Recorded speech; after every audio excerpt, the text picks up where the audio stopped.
love having new talent on the show.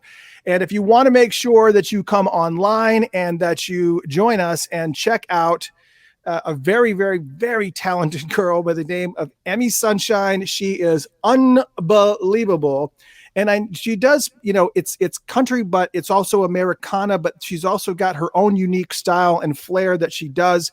And she's just so fantastic. And I mean, it was an honor to actually be able to have her come on board and join us. And if you want to join us on video, you can join us on Facebook, facebook.com/Funkatopia, Funkatopia. And she is actually with us on video right now. And we are going to be spending a little bit of time just interviewing her and talking with her. And she's also going to be playing us some music. And I'm like so super psyched. And so everybody give a warm round of applause and welcome to the one and only EmiSunshine. How are you?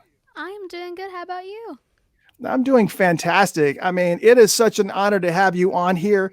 You started so young, and I've got like a little bit of a laundry list of questions. And for those of you who are just joining us, we are just going to go ahead and just go right into this interview with EmiSunshine because she's such a great talent. And I want to make sure that we kind of give her the time that she needs to kind of answer all these questions that we got for her. So you started really young. And I know we were talking a little bit about in the pre-show how, you kind of had a little bit of a vision to maybe do something else other than music, but then music kind of grabbed hold and went. And can you kind of re-go over for all the audience now that's listening, what was that process that kind of crossed you over and said, music is where I'm going to be. This is where I'm going to be for the rest of my life. What was that fulcrum? What was that tipping point? Well, I asked a lot of odd questions when I was little. I really did. I asked a lot of weird questions and things that my parents kind of had a hard time answering in general. It was something that they struggled with, I think, sometimes. But I would ask stuff like, what's our purpose here in the world and what are we supposed to be doing? Like, what is this whole thing about? And I remember asking my dad when we were at the CVS, I think, or like Walgreens. It was Walgreens. And we were in the Walgreens parking lot in the car and we just got fast food or something. And we were sitting there and I was like, Dad, why are we here? And my dad said, well, we're here to get something. Your mom wanted something from CVS. Walgreens. She wanted something from Walgreens. And I was like, okay. But my question was like, why are we here? What's the reasoning behind all this? Like, why are we here as people? What's our purpose in life? And that was like my main question. My dad was like, he had to think about it for a second. And he was like, well, it's whatever you make of it. I mean, like it's to make other people happy and make yourself happy and have a long-lasting, beautiful life that can impact others and yourself and in a positive way. And that's something that I was very curious about. But I was like, well, what about careers? Like, what are we supposed to be doing? Like, what's meant for us to do? And he was like, well, you'll figure that out one day. And I was very determined to figure out like what I wanted to do as a person. And eventually I just stumbled onto, something I'm good at, writing music and singing. And I was like, I can make a career out of this. And I did. Well, so who is the artist in your family? Because normally some of the stuff just doesn't come out of the blue. Normally it's, a father that used to play guitar or a mother that used to sing or whatever. So who was it or was it nobody? Is there somebody specific that kind My of pushed whole you along family and is involved in music. your whole family? My entire family. My mom is a songwriter. She was way before I was born. My dad is a singer and he plays bass and he's a recording engineer. And my great grandmother was a singer, and so was my grandmother, and then my uncle, and like everybody in my family sang. And it was just something that was a prominent part of like just who we are, and it was something that we did all the time. My brother plays mandolin and he sings a little bit too. So I mean, like it's very much a family thing. So, and I know that we talked a little bit earlier, you had mentioned that, you're actually doing fairly well, a little bit of a living off of it. So is your whole family involved in that, or do most of them have normal jobs, or is this pretty much you guys are all in on the music side of things? we're all in pretty much. That's great. Yeah, but we've just all started working together, and I write music with my mom, and it's something we do for a living, and it's really really fun to get to work with her and work with my father as well, and it's cool to kind of just really have them be a part of something I'm so passionate about and them caring so much because I'm very thankful to have family members who are supportive of me in every way. I mean, it's beautiful. Well, I find it interesting because you're 16 now, but in 2017, Hmm. Rolling Stone named you 10, it put you on this list of 10 new country artists you need to know in 2017. So you would have been 13 Hmm. when you landed on this list.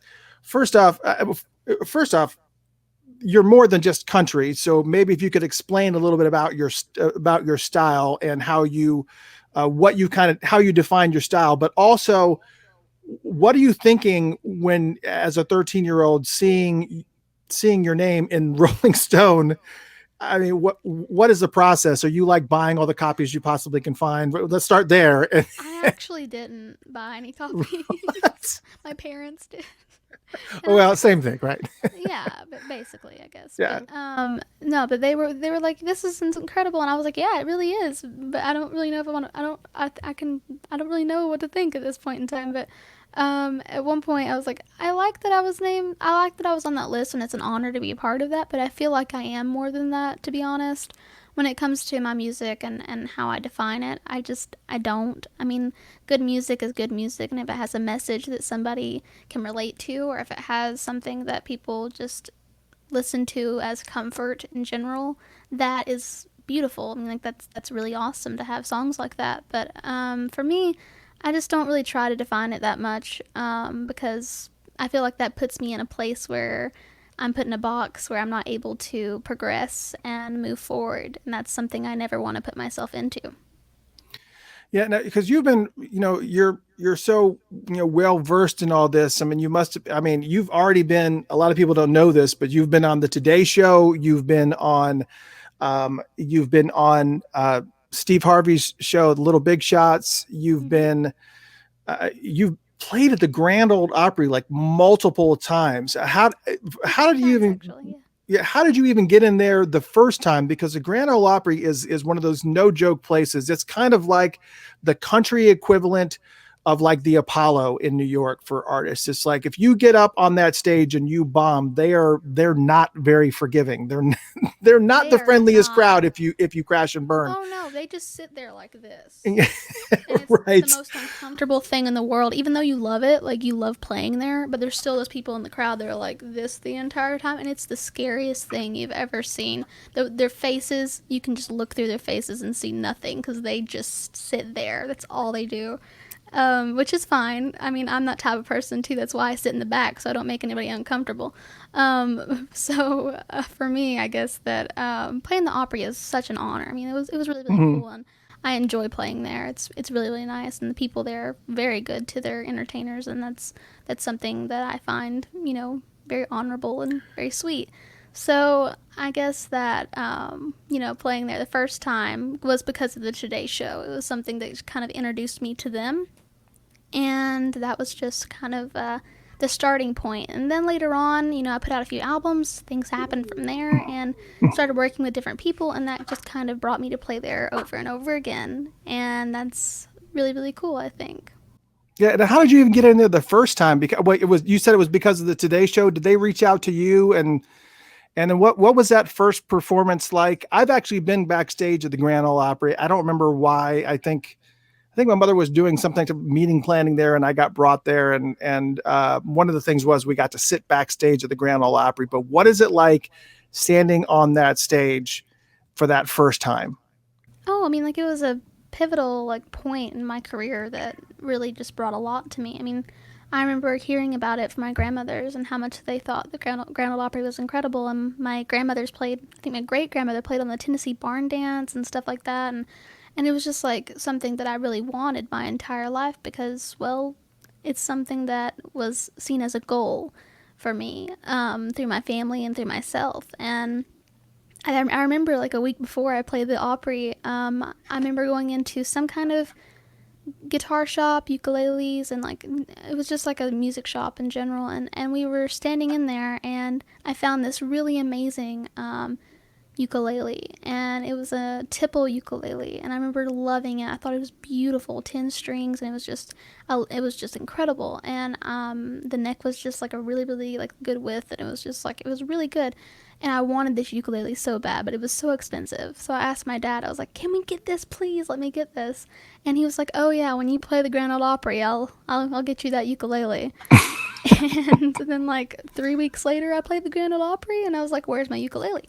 Yeah, I mean, it just all happened so fast for me because after that video went viral when I was younger, and I played the Grand Ole Opry, and when I played the Today Show and then the Grand Ole Opry, it was just kind of one thing after the other, and that really just kind of brought me, to that point. Then, Yeah, I see so many people in here, saying different things about where they had seen you. Mary Jane Marty Bourne said, "I remember seeing EmiSunshine on the sidewalk when she was about 8 or 9." So I yeah, guess so. Yeah, so you at one point in time, you guys would just go out with maybe your ukulele and just play on the sidewalk. yeah, I would busk on Market Square in Knoxville, Tennessee, all the time. Is my favorite thing to do, and I still do it every now and then. But I would do that then because I would go and, you know, I would try every, like Christmas, I would hand out blankets and different like foods and stuff to the homeless around that area, and it was something that I was very passionate about and still am, and it's something that I wanted to help with in any way that I could, whether it's small or big, and that's something where I started pretty much, and yeah, I loved playing there just simply because of the people that I met. Yeah, and you've obviously got a lot of fans. A lot of them are in here right now, and I see that somebody said that it's discovered you at the flea market in Sweetwater. I'm assuming that was also another place we did. And maybe this means something to you. It says, I think she is doing the interview from room 18. Yeah, it's my writing room. It's okay. That's what Tell this us a room is little bit called. about what room 18 is and what. Well, this room is called Room 18. I started with this whole thing because there's a song that I wrote. It's a murder ballad that I wrote when I was very young, and it had one of the lines was about a room in a hotel, Room 18, and that just kind of became the whole thing around this. We were like, oh yeah, why don't we just call it Room 18? And we just ended up calling it that over time. Nice. Okay, so yeah, so it's always good to get a little bit of get your fans in here that kind of are helping us understand some of the things that man, it's so many people Yeah. talking about the places they've seen you. Market Square in Knoxville said you played there a lot. Just some people said Oh, I know Harley's. her. She's from my hometown. Yeah, It's Kelly Kelly. Gentry. Hey, Kelly. How are ya? And let's see who else. She is a legend already. Jay Wilmore. Oh, Yep. thank you. So, and it's kind of cool because, I mean, we're talking about the fact that you've been writing songs since you were 5. And that is, so was it more of was there anything that was salvageable from those times when you were writing songs, or it's just most of them To disposable? me, to me, I don't know. I really have no idea. But I mean, there are stuff from like over the years that have really just been songs that I hope to live up to again because there's some that I'm very happy with and I wouldn't change for anything. But there's some that I try to put behind me, I guess. Yeah. So yeah, writing. I think like that's for most songwriters though. There's some that they like and some that they don't, and then some that other people like that they don't really understand, which is something that I go through every now and then too. So I mean, like it's what your fans like and trying to understand it. I mean, like Yeah. If someone who's written songs, there's plenty of them that I probably would be okay with yeah, not seeing again. Yep. me too. Totally understand it. So, I understand that you are actually going to play a song live for us here today. I would love to. It'd be awesome. That would be unfriggin' believable. That'd be great. Well, what are you going to play? I have a brand new song if you want to hear it. I We would started love to. working I on think it. everybody here would Yeah. love. So you're about to unveil a song that not even your fans have probably heard. They might have heard it a few times. I think I've seen it on one or two live streams so far, and that's it. So maybe some of them have, maybe some of them haven't. All So right, it's ladies and pretty neat. gentlemen, I'm gonna let Emmy Sunshine actually have the mic and let her do a little bit of things so you can see what amazing talent this girl has. Go ahead. Okay, sounds good.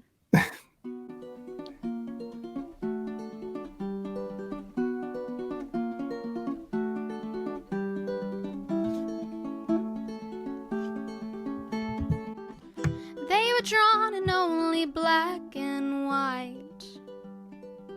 Your world's so boring, even rainbows look like stripes. No dusk or dew, just day or night. No in between, just wrong or right. Teo and Tsura live in a world without color. Thought they wanted more. Oh, be careful what you ask for. They heard the news that there's other hues. Slip through the gateway for other views. Saw some beauty, saw some ugly truths. Panorama is introduced. Teo and Tsura live in a world without color. Thought they wanted more. Oh, be careful what you ask for. Oh,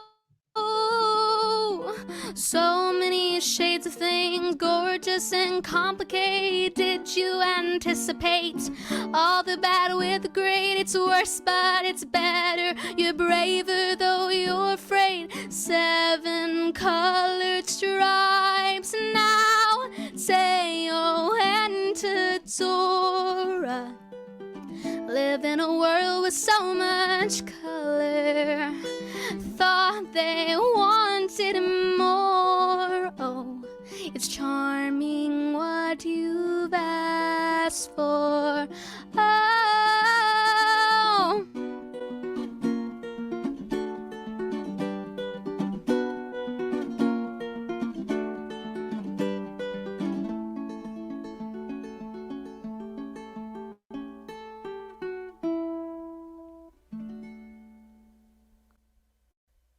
Wow, that is fantastic. Oh my gosh. Wow, that is Thank you. unbelievable. Yes, that was incredible. Yeah, I'm that glad you doesn't, like it. yeah, see, that is something that doesn't really qualify for, you're right, it doesn't fit neatly in the country genre. What would you consider? I mean, I guess it's kind of a little bit Americana, a little bit kind of like I think you created a new genre, like alternative Americana. I think I that's what like it that is. idea. I don't really know. I feel like it fits under like folk and Americana and things like that too. And singer songwriter music in general has a hard time being labeled. So for me, I think it's a little bit of everything what I do, and I change things constantly and how I play and I'm progressing constantly, which is something that I love to do. I love to learn more and more and kind of figure out where I want to be. So yeah, I don't know. I feel like it's its own thing. Yeah, I guess. I mean, I know you can't see the chat area, but gosh, I wish that you could. I'm trying to put up so many on here. So people are saying, "Good job, amazing voice." Oh, Leanne thank you. saying, "So good." Kelly, yes, Emmy called it music upside down when she was wee. I Kelly says, did. I remember calling it that. Kelly says, Oh, thank yes, you, she Kelly. I nails it. And appreciate it. yes, I got everybody. And Michael Kincaid, best singer I ever heard to me. Now, you know I what's don't know about interesting to that, but me? thank you. Yes, and Fred said, beautiful song. I had not heard it. We know Fred. Um, Me too, yes. yeah. And Hey, Fred. we do funk R&B and soul here, but Lawrence actually said it best. Team Funkatopia approved for sure. Yay! I'm It so was glad. amazing. That was so, so good. So many, it was just incredible stuff. So, you know, one of the things, you have so many influences. I've actually been on your, I've kind of done a little bit of research beforehand, and you've named kind of all influences as far as, but your voice sounds so, so, so very much like Dolly Parton's as far as the vibrato is Really? concerned and as far as the delivery is concerned. The tone that you have, and especially the vibrato, fits perfectly with what she normally does. And was she somebody that you regularly would listen to? Because I've seen all kinds of people that you've named, but it's almost so perfect how you match up with her vibrato. Oh my gosh, that's a very amazing compliment. But she's been somebody that I've looked up to my entire life. I mean, I grew up around the Smokies and that area, and it's just something that I've been influenced by my entire life, specifically for the writing and also just because of the timbre of her voice and how I was influenced so much when I was little. So I listened to a lot of Dolly then, and I listened to a lot of the Dixie Chicks when I first started singing. So that was like a big influence for me at the time. I do like June Carter as well because I remember listening to her when I was little because I was very, very socially anxious most of the time when it came to doing shows. It was more so I was fine with singing and playing, and I can get up and sing and do that so easily. But when I would have to talk, I couldn't talk for anything at the time. So listening to June Carter and her jokes and everything really helped me a lot. Uh, And I try to sing songs that can appeal to most people. yeah, that's what Leslie says here. She said she has been doing June Carter jokes since Eastback.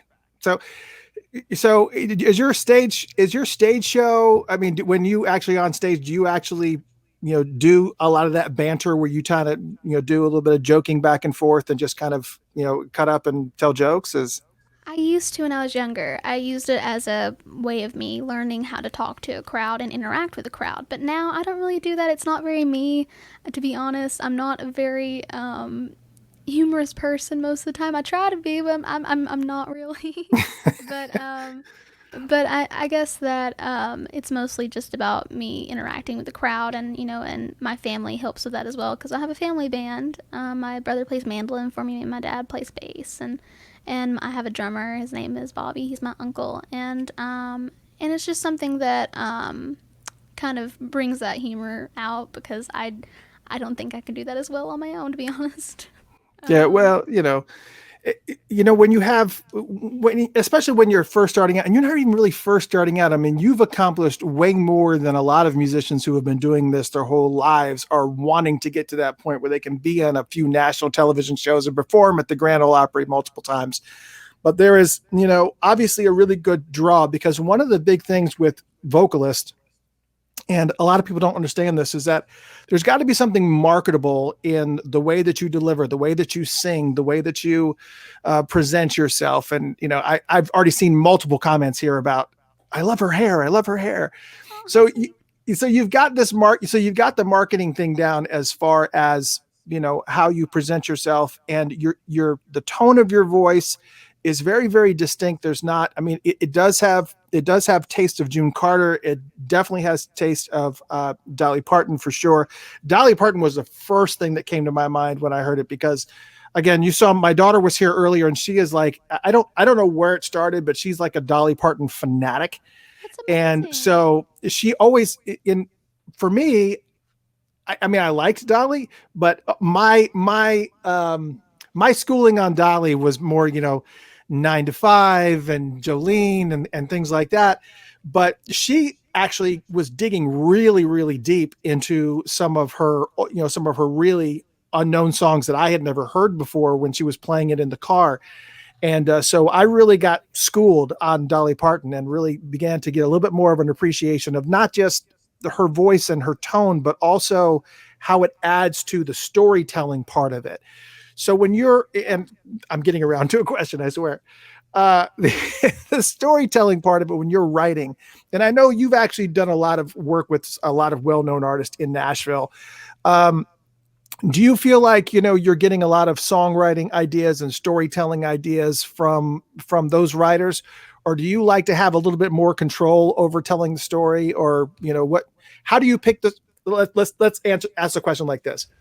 How do you pick the songs? This is me. You'll get it after a while. How do you pick the songs that other people write for you? What draws you to a song and go, "Yeah, I like that song."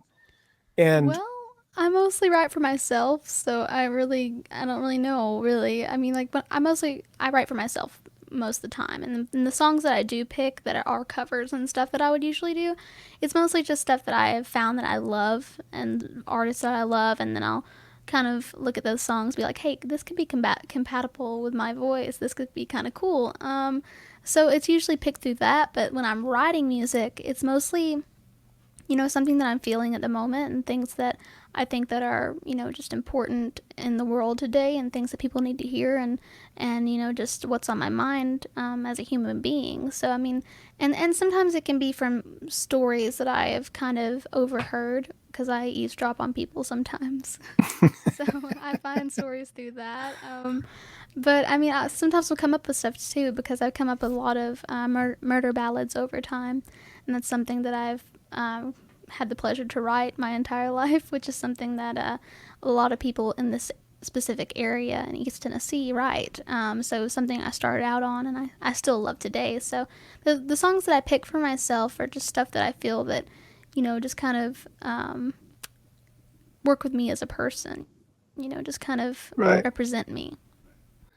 Yeah, I find it amazing that you actually write a lot of your material. Like even that last song you just did was just so um it was just such a mature song lyrically and even tonally. So are there songs that you're really drawn to that somebody else in your family has written musically that you're really proud of that you've added your lyrics to?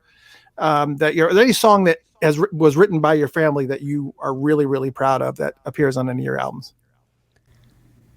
Well, usually it's stuff that we write together. So, I mean, like, it's hard to pick from, like, one or the other because my mom writes stuff on her own specifically for, our publishing company and then some stuff for me as well. But, I mean, I feel like it really is something special when it's us writing together and it's stuff that we've collaborated on. So, most of the stuff that I'm very proud of and I feel to be, just very adequate and beautiful and something that I want to share is usually stuff between me and my mom because we really write amazing together. We've been writing music together since I was 5. So, and I could, this is like the third comment I've seen come in here. You've got a lot of fans in here who say that you love to cover the Grateful Dead. I That do every seems, now and then, yeah. It's kind of fun. what songs do you cover by the Grateful Dead? I think I've covered Sugary and Uncle John's Band and different a bunch of different songs really. So I mean, like I've actually worked with the Jerry Garcia Foundation and everything too, and they've been really sweet to me. So yeah, I mean, I've had a connection there. That's incredible. That's really cool. So, what are some current artists that are on the radio that you hear? Like, does somebody like Billie Eilish even appeal to you? Oh yeah, I think she's an amazing artist, an amazing songwriter, and her brother is as well. I mean, like, they work Oh yeah. amazing together. They're just incredible, and I found her music to be appealing and beautiful in itself, and the stuff she writes about is really awesome. I think. I feel like it's something really just beautiful, and people criticize it constantly, which I don't understand because she is incredibly talented and a very smart person, and I hope her the best and in the industry in general. So, I mean, yeah, I think that she's great. But I don't listen to her music that often, but I still think she's amazing.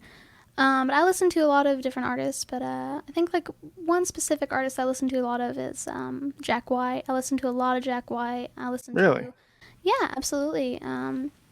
I listen to a lot of different people, really, but I listen to a lot of Emmylou Harris. I love her stuff, and I listen to a mixture of artists. It's not really just like one or the other. I listen to a lot of Cher as well. I love Cher so much. I've enjoyed her music forever and her voice, and but I mean, like, there's so many different artists and Elton John and the stuff between him and Bernie and how they created music together, and is just incredible to me. So I mean, like it's mostly singer songwriter based most of the time, but other singers in general really kind of inspire me and bring me to want to do better. Yeah, well, that's always the key, is being able to obviously focus in on the music that really speaks to you and that really kind of is going to resonate with your listeners. Did you want to play another song before we start talking about stars and kind of moving into that? Yeah, I would love to. All right, you guys ready for one more song? Let's do it. I'm going to ask you about Cher and then stars, and then we'll move from there. All right, I'm going to give the mic. I'm going to turn my mic off and give it to EmiSunshine one more time. Cool thing. Let's do it.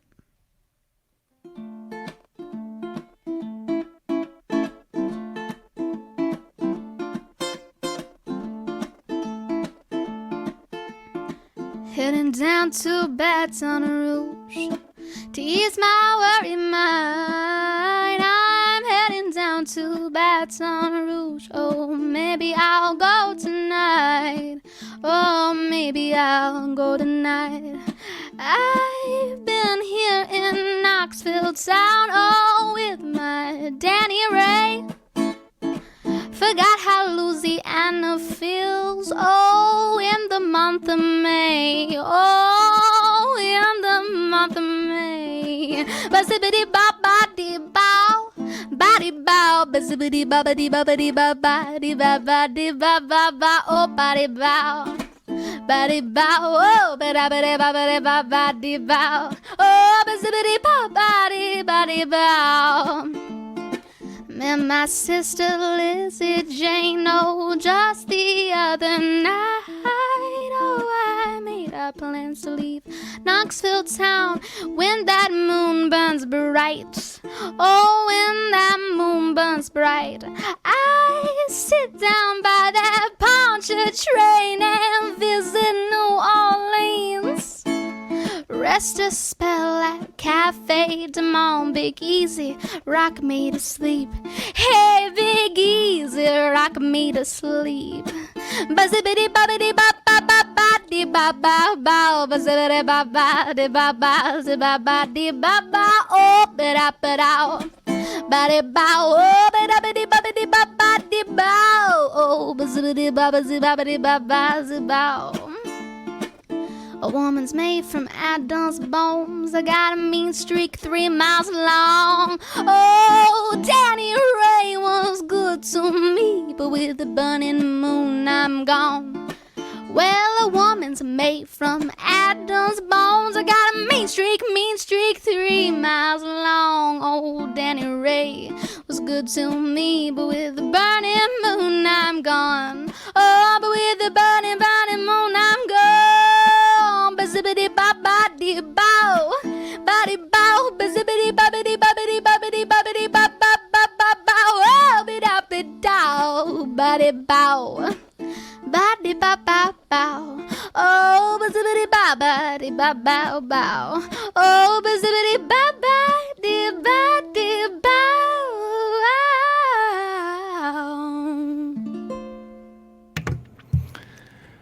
Oh my God. So I just don't, it's just amazing to me that how much talent you have, and just, I mean, it's just incredible. It's God, unfreaking real. Diane said, and I accidentally put it up while you were singing. I hope I didn't distract you.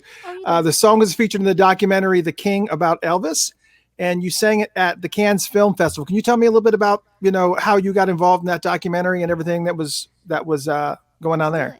Yeah, The King. It's a Eugene Jarecki film, and we got to work with him. He was asking me when I was around maybe 9, I think. He was like, "Hey, I want you to be part of this film. I mean, I feel like you could be a really good representation of music that is going to come in the future from different artists who are up and coming.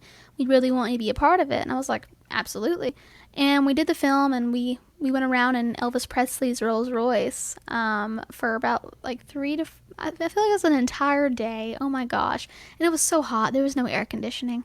It was really, really difficult, but we enjoyed it. It was really a lot of fun, though. We enjoyed getting to ride back there, and it was me, my dad, my brother, and my uncle all like squished in the back seat of that car. and we were playing music and just talking about different subjects. And it went really great. And then we didn't hear about it for like maybe 3 years. And then, like, out of the blue, they called us up and was like, hey, this film that you were in, you know, The King, it's going to be featured at Cannes Film Festival, and we really want you to be there. And I was like, isn't that like in France? I mean, we don't, I don't know if we can do that. And they were like, we would love for you to come. And I was like, sure, let's just do it. Let's go.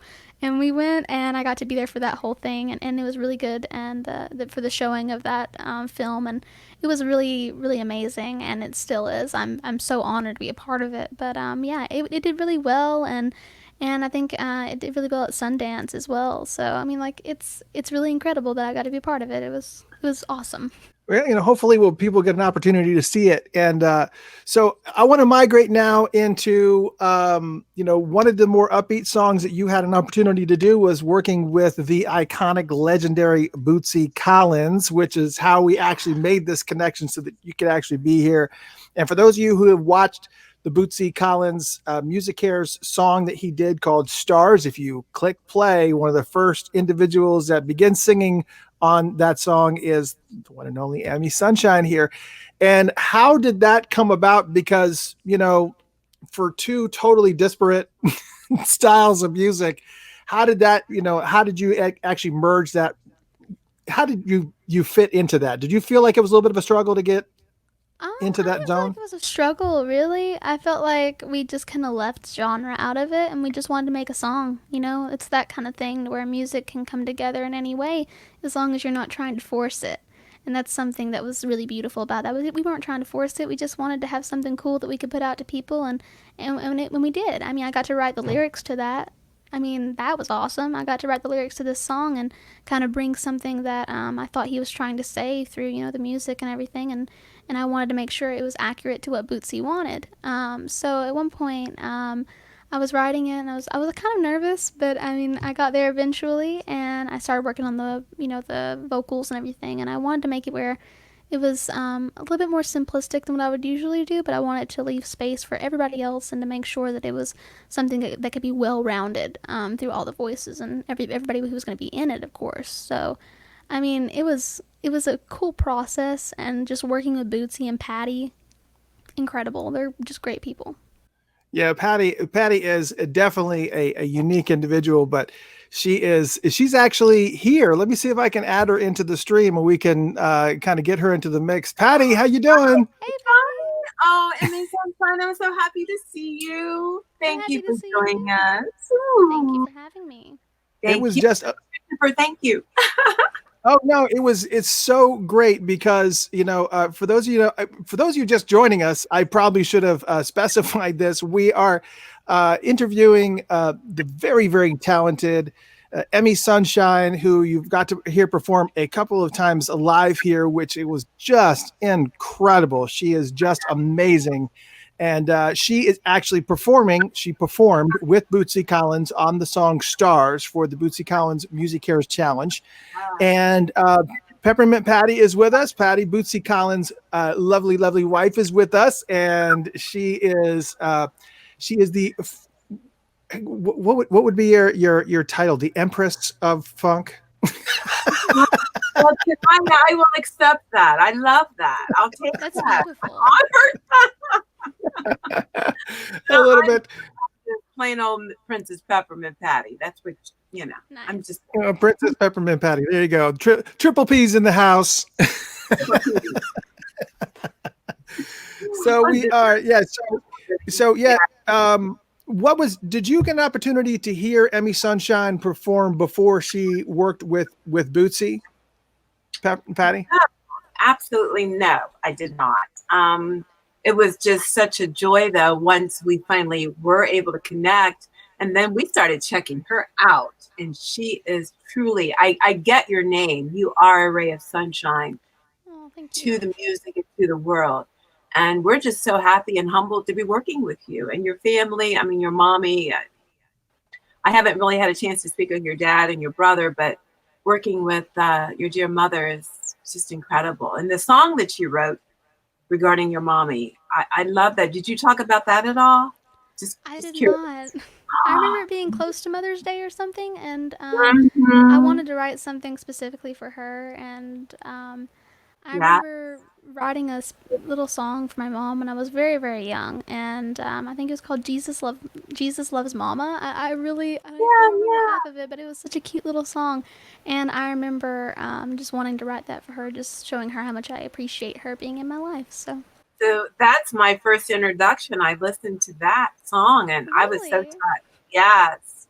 So I keep that one in my heart. Hmm. oh, thank you. So, again, it has been an honor hanging out with you, Emmy Sunshine. I can't even. So, give us a little bit. It's for people who are just totally enamored with you now. Obviously, besides all your fans that are in here right now, where can they find out more information about you? When? Here's a question: Are you planning to do some more live shows coming up soon? Absolutely. We actually have a little thing that we're doing right now. Starting at some point, we're going to be going through different states here in America, and we're going to be working on playing at different, just different places that we think are just absolutely beautiful, and we're going to be doing live streams at those specific places throughout the states and everything, and that's going to be a lot of fun. And it's social distancing too, and we're going to be able to bring that entertainment through just different places and letting people travel with us, pretty much. That Yeah, is so well, that cool. Oh, Yeah, that's very cool.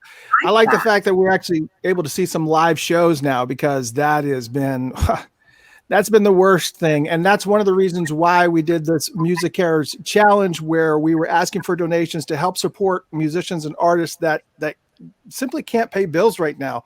With this Yeah. pandemic, a lot of people have just been in a very, very challenging spot financially, just being able to kind of make ends meet. And so we pulled together all the Funkatopia fans and we said, let's kind of really come to roost. We put together some prize packages and everything for everybody to come in and kind of support the act. And it's really, really great to kind of see how everybody here just came in just swinging. It was so, so cool and so refreshing. But before we let you go, Emmy Sunshine, before we let you go, we got to know Yes. where we can find more information about you. Talk about the new album that's coming out and when it comes, if it's already available, and just that information. We are working on a new album right now and other things as well. So I mean, like there's a lot of stuff in the works right now that I'm not really allowed to talk about yet. But there's gonna be some stuff soon. But to know about where you guys can find me and everything too, it's gonna be at theemisunshine.com. It's just THEEMI sunshine.com. You can find my social media, merchandise, and things like that as well. So, and future tour dates when all this stuff gets back up and kicking eventually. So yeah. Yeah. Ladies and gentlemen, please give a warm round of applause for Emmy Sunshine. Thank you for hanging out with us. Yay! Thanks for having me. Yay! Bye. Sunshine. Mwah. Mwah. We'll see you later, Emmy Sunshine.